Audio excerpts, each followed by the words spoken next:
ആകാശവാണി. നമസ്കാരം. പ്രത്യേക വാർത്താ ബുള്ളറ്റിൻ വായിക്കുന്നത് നരേന്ദ്രമോഹൻ. ഫെൻജൽ ചുഴലിക്കാറ്റിന്റെ പശ്ചാത്തലത്തിൽ സംസ്ഥാനത്ത് അതിതീവ്ര മഴയ്ക്ക് സാധ്യത. മലപ്പുറം, കോഴിക്കോട്, വയനാട്, കണ്ണൂർ, കാസർഗോഡ് ജില്ലകളിൽ കേന്ദ്ര കാലാവസ്ഥാ വകുപ്പ് ചുവപ്പ് ജാഗ്രത പ്രഖ്യാപിച്ചു. പാലക്കാട്, എറണാകുളം, ഇടുക്കി, തൃശൂർ ജില്ലകളിൽ ഓറഞ്ച് ജാഗ്രതയാണ്. ആലപ്പുഴ, കോട്ടയം, പത്തനംതിട്ട ജില്ലകളിൽ ഇന്ന് മഞ്ഞ ജാഗ്രതയും നൽകിയിട്ടുണ്ട്.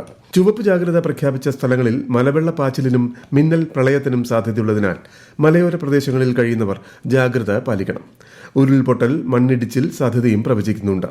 കേരള, കർണാടക തീരത്ത് മറ്റന്നാൾ വരെയും ലക്ഷദ്വീപ് തീരത്ത് ഈ മാസം 5 വരെയും മീൻ പിടിക്കാൻ പോകരുത്. തൃശൂർ, കാസർഗോഡ് ജില്ലകളിൽ നാളെ പ്രൊഫഷണൽ കോളേജുകൾ ഉൾപ്പെടെയുള്ള എല്ലാ വിദ്യാഭ്യാസ സ്ഥാപനങ്ങൾക്കും ജില്ലാ കളക്ടർ അവധി പ്രഖ്യാപിച്ചു.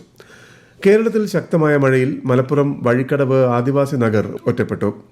പുന്നപ്പുഴയിൽ ജലനിരപ്പ് ഉയർന്നതോടെയാണ് വഴിക്കടവ്, പുഞ്ചക്കൊല്ലി, അളക്കൽ നഗറുകൾ ഒറ്റപ്പെട്ടത്.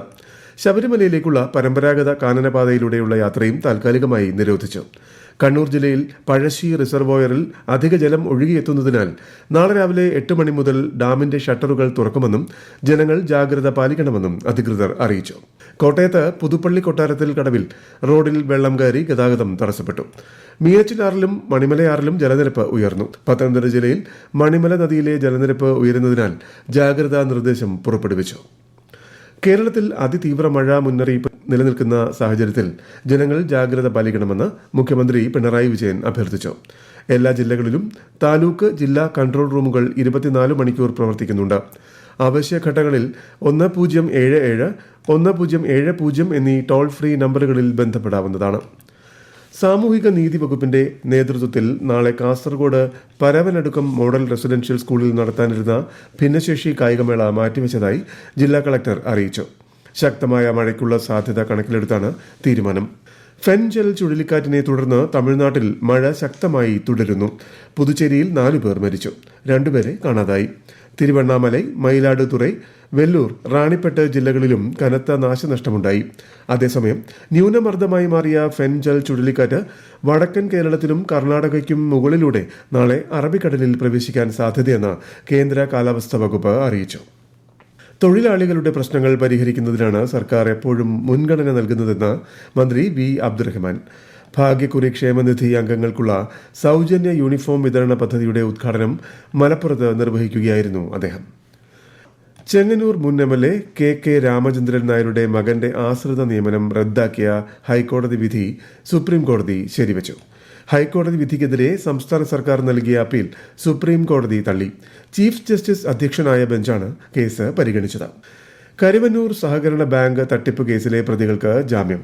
PR അരവിന്ദാക്ഷൻ, CK ജിൽസ് എന്നിവർക്കാണ് ഹൈക്കോടതി ജാമ്യം അനുവദിച്ചത്. ED രജിസ്റ്റർ ചെയ്ത കേസിലാണ് ജാമ്യം. കേരളത്തിലെ ആദ്യകാല ഷട്ടിൽ ബാഡ്മിന്റൺ പരിശീലകനായ ബാലഗോപാലൻ തമ്പി അന്തരിച്ചു. 90 വയസ്സായിരുന്നു. ദേശീയ തലത്തിലും അന്താരാഷ്ട്ര തലത്തിലും മികവ് തെളിയിച്ച ഒട്ടേറെ താരങ്ങൾ ശിഷ്യരാണ്. കേരള സ്പോർട്സ് കൌൺസിലിൽ പരിശീലകനായിരുന്നു. സംസ്കാരം നാളെ രാവിലെ 11:30 തിരുവനന്തപുരം ശാന്തി കവാടത്തിൽ നടക്കും.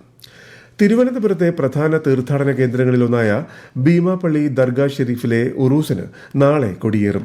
ഉറൂസ് പ്രമാണിച്ച് നാളെ തിരുവനന്തപുരം നഗരസഭാ പരിധിയിലെ എല്ലാ സംസ്ഥാന സർക്കാർ ഓഫീസുകൾക്കും വിദ്യാഭ്യാസ സ്ഥാപനങ്ങൾക്കും ജില്ലാ കളക്ടർ പ്രാദേശിക അവധി നൽകി. മുൻ നിശ്ചയപ്രകാരമുള്ള പൊതുപരീക്ഷകൾക്ക് അവധി ബാധകമായിരിക്കില്ല. ഭീമാപള്ളിയിലേക്ക് KSRTC പ്രത്യേക സർവീസ് നടത്തും. കണ്ണൂർ പേരാവൂർ കല്ലേരിമലയിൽ KSRTC ബസ്സുകൾ കൂട്ടിയിടിച്ച് 40-ലേറെ പേർക്ക് പരിക്കേറ്റു. കണ്ണൂരിൽ നിന്നും മാനന്തവാടിയിലേക്ക് പോവുകയായിരുന്ന ബസ്സും മാനന്തവാടിയിൽ നിന്നും പയ്യന്നൂരിലേക്ക് പോവുകയായിരുന്ന ബസ്സും ആണ് കൂട്ടിയിടിച്ചത്. പരിക്കേറ്റവരെ പേരാവൂർ താലൂക്ക് ആശുപത്രിയിൽ പ്രവേശിപ്പിച്ചു. ലോകം വിവിധ വെല്ലുവിളികൾ നേരിടുന്ന ഈ കാലഘട്ടത്തിൽ ആഗോള പങ്കാളിത്തം അനിവാര്യമാണെന്ന് കേന്ദ്ര വിദേശകാര്യമന്ത്രി S ജയശങ്കർ. ന്യൂഡൽഹിയിൽ കോൺഫെഡറേഷൻ ഓഫ് ഇന്ത്യൻ ഇൻഡസ്ട്രി ഉച്ചകോടിയെ അഭിസംബോധന ചെയ്യുകയായിരുന്നു അദ്ദേഹം. ആഗോളതലത്തിൽ ഇന്ത്യ അതിന്റെ സാമ്പത്തിക, രാഷ്ട്രീയ, സാംസ്കാരിക കാൽപ്പാടുകൾ ശക്തിപ്പെടുത്തുകയാണെന്നും കേന്ദ്രമന്ത്രി പറഞ്ഞു. ഇന്ത്യയിലേക്ക് നേരിട്ടുള്ള വിദേശ നിക്ഷേപം $29 ബില്യൺ ഉയർന്നു. നടപ്പ് സാമ്പത്തിക വർഷം 45% വർധനമാണ് ഉണ്ടായത്. Telecom, automobile, computer software and hardware, pharmaceuticals, chemicals എന്നിവയാണ് വിദേശ നിക്ഷേപത്തിൽ നിന്നും പ്രയോജനം നേടിയ പ്രധാന മേഖലകൾ. ISL ഫുട്ബോളിൽ ജംഷഡ്പൂർ FC മുഹമ്മദൻ SC മത്സരം പുരോഗമിക്കുന്നു. പ്രത്യേക വാർത്താ ബുള്ളറ്റിൻ കഴിഞ്ഞു. അടുത്ത വാർത്താ പ്രക്ഷേപണം നാളെ രാവിലെ 6:45.